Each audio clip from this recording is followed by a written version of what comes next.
प्रयोगशाला परिचालक भर्ती परीक्षा के लिए रैपिड रिवीजन सीरीज में बायोलॉजी से यह पार्ट 13 है।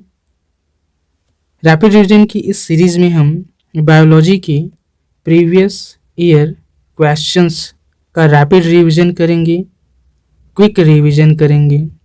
रैपिड रिवीजन सीरीज से प्रत्येक दिन एक पार्ट सुबह 8 AM को अपलोड किया जाएगा, इसलिए चैनल को सब्सक्राइब कर बेल आइकन को ऑन कर लीजिए ताकि आपको न्यू वीडियो का नोटिफिकेशन मिल सके। चलिए स्टार्ट करते हैं। पहला प्रश्न है, मनुष्य में निश्वासित वायु में ऑक्सीजन की कितनी मात्रा होती है?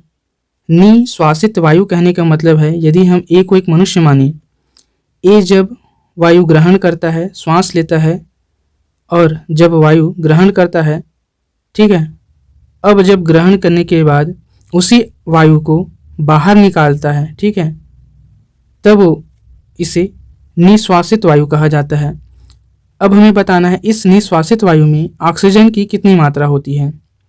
4%, 17%, 10% या 20%?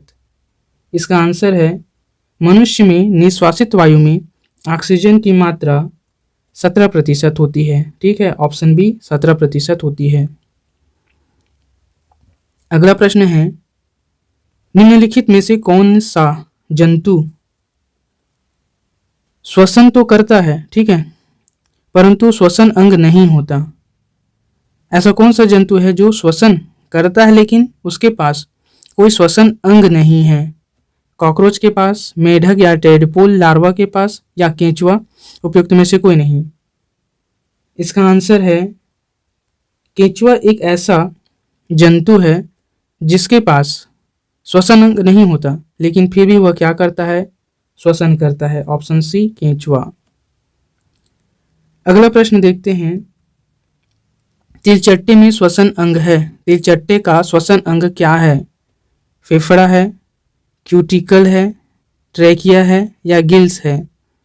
तिलचट्टा श्वसन करने के लिए ट्रैकिया का उपयोग करता है, अर्थात श्वसन अंग तिलचट्टे का ट्रैकिया है। ऑप्शन सी इस प्रश्न का सही आंसर है। अगला प्रश्न है, कोशिका में भोजन या ग्लूकोज का ऑक्सीकरण कहाँ होता है? कोशिका में भोजन या ग्लूकोज का क्या ऑक्सीकरण पूछा है, ये कहाँ होता है? कोशिका द्रव्य अर्थात साइटोप्लाज्म में, माइटोकॉन्ड्रिया में, ग्राना में या राइबोसोम में? इसका आंसर है, और इस पर हमने प्रीवियस में बात की थी, प्रीवियस वीडियो में हमने इस पर चर्चा की थी। इसका आंसर होगा ऑप्शन बी माइटोकॉन्ड्रिया। माइटोकॉन्ड्रिया में ऑक्सीकरण की प्रक्रिया होती है, ठीक है, भोजन या ग्लूकोज का। ऑप्शन बी इस प्रश्न का सही आंसर है।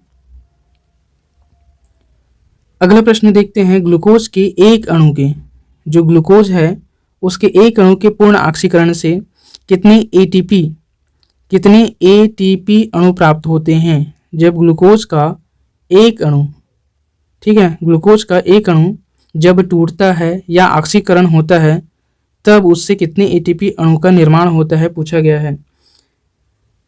इसका आंसर है ऑप्शन बी 38 एटीपी अणु का निर्माण होता है।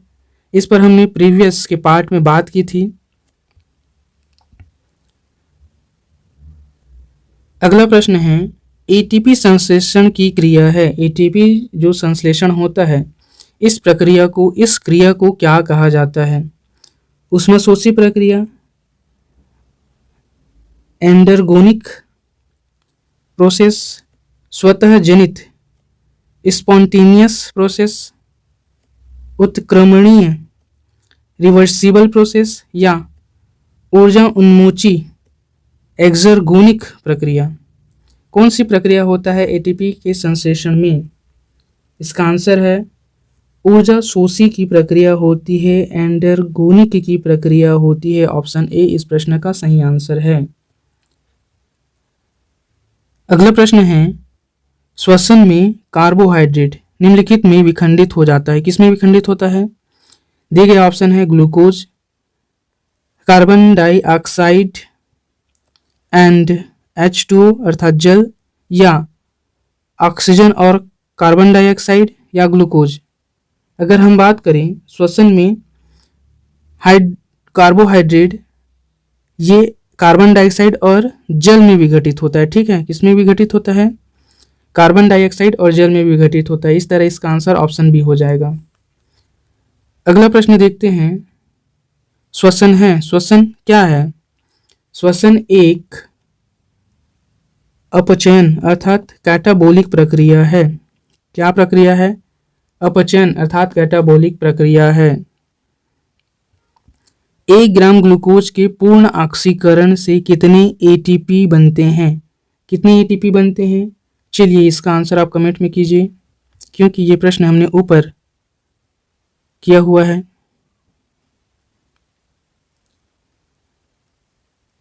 कोशिकाओं में तत्कालीन ऊर्जा उत्पादन के लिए निम्नलिखित में से एक लिया जाता है।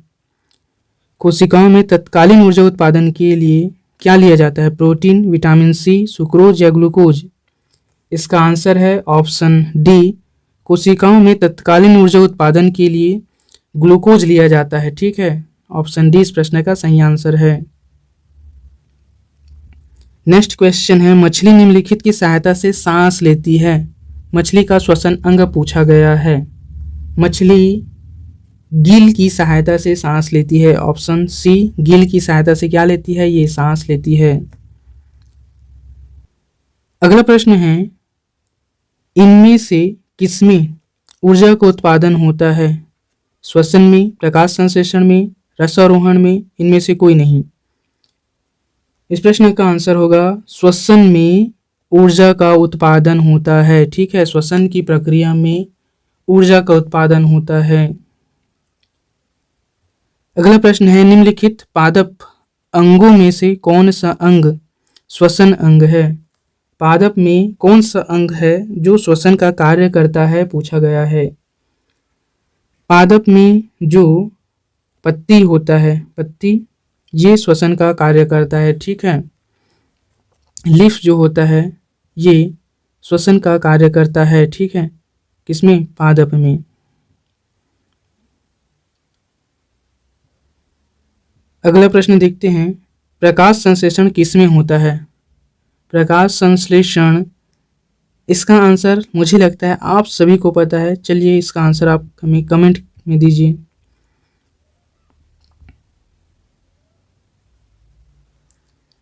अगला प्रश्न देखते हैं, दीर्घकालीन कठिन परिश्रम के पश्चात, दीर्घकालीन कठिन परिश्रम के पश्चात मांसपेशियों में होने वाली थकान किस कारण से अनुभव होती है? कोई व्यक्ति है, वह दिन भर काम कर रहा है, ठीक है, और काम करने के पश्चात उनकी मांसपेशियों में जो थकान उत्पन्न हुआ है वह किस कारण से उत्पन्न हुआ है? पूछा गया है। ऑक्सीजन की आपूर्ति में कमी की वजह से, मांसपेशियों के तंतुओं में अल्प क्षति से, या ग्लूकोज के अवक्षय अर्थात डिप्लीशन से, या लैक्टिक एसिड के निर्माण से? इसका आंसर है ऑप्शन डी, लैक्टिक एसिड के निर्माण से उनकी मांसपेशियों में थकान का अनुभव होता है। अगले प्रश्न की बात करते हैं, कहाँ पाचन एवं श्वसन मार्ग एक दूसरे को अतिक्रम करते हैं या अतिक्रमण करते हैं अर्थात मिलते हैं? स्वर यंत्र में, श्वास नली में, ग्रसनी में, या भोजन नलिका में? पाचन और श्वसन मार्ग एक दूसरे से अतिक्रम स्वर यंत्र में करते हैं। ठीक है, ऑप्शन ए, कहाँ? स्वर यंत्र में करते हैं। अगला प्रश्न है, फेफड़ों की कुल वायु क्षमता होती है। फेफड़ों की कुल वायु क्षमता अर्थात आयतन पूछा है फेफड़े की, कितनी मात्रा में वह वायु को ग्रहण कर सकता है? फेफड़े लगभग 6 से 8 लीटर वायु को ग्रहण कर सकते हैं, अर्थात वायु की क्षमता फेफड़े की 6 से 8 लीटर ग्रहण करने की होती है। अगला प्रश्न है, मानव शरीर की किस अंग में रुधिर ऑक्सीजन युक्त होता है? अर्थात ब्लड में ऑक्सीजन, ठीक है, अर्थात RBC में ऑक्सीजन की मात्रा शरीर के किस अंग में होता है? ठीक है, बायां आलिंद, फेफड़ा, दायां आलिंद या फुफ्फुस धमनी? किसमें ऑक्सीजन युक्त होता है रुधिर? इसका आंसर है ऑप्शन बी, फेफड़े में रुधिर जो होता है वह ऑक्सीजन युक्त होता है। ठीक है, अगला प्रश्न है, कौन सा वायवीय या अवायवीय श्वसन में समान है? वायवीय और अवायवीय श्वसन में समान है पूछा गया है। ऑप्शन है समान अवस्तर, ग्लाइकोलिसिस, पायरुविक अम्ल या उपयुक्त सभी? ग्लाइकोलिसिस वायवीय और अवायवीय श्वसन में समान है। ठीक है, ग्लाइकोलिसिस जो प्रक्रिया होता है वह श्वसन और अश्वसन दोनों में समान होता है। ठीक है, समान प्रक्रिया का पालन करता है ग्लाइकोलिसिस। ऑप्शन बी इस प्रश्न का सही आंसर है। अगला प्रश्न है, एटीपी है, एटीपी क्या है? एटीपी, एटीपी क्या है पूछा गया है। एटीपी का फुल फॉर्म होता है एडिनोसिन ट्राइफॉस्फेट, इसका फुल फॉर्म होता है। अब ये क्या है पूछा गया है। ऑप्शन है एक एंजाइम जिसके द्वारा ऑक्सीकरण होता है, एक हार्मोन है, उच्च ऊर्जा सहित फास्फेट बंध का एक अणु है, एक प्रोटीन है। इसका आंसर है ऑप्शन सी, उच्च ऊर्जा सहित फास्फेट बंधक का एक अणु है। अगर जिन लोगों को एटीपी का फुल फॉर्म पता है वे इसका आंसर आसानी से बना सकते थे। ठीक है, एटीपी का फुल फॉर्म क्या होता है? एडिनोसिन ट्राइफॉस्फेट, जहाँ पी का मतलब फास्फेट है, तो इससे डायरेक्ट आंसर निकल जाता, उच्च ऊर्जा सहित फास्फेट बंध का एक अणु है एटीपी।